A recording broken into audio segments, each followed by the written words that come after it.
everyone and all. Today I'd like to share something about Watermelon Day.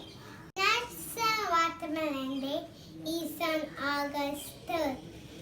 Watermelon is the perfect fruit enjoy at summertime. Watermelon is 92% water, so it is very refreshing. Watermelon is a violet flowering plant originally from southern Africa. Botanists call it pepper. It is green outside and then juicy inside. Enjoy your slice of watermelon today. Happy Watermelon Day!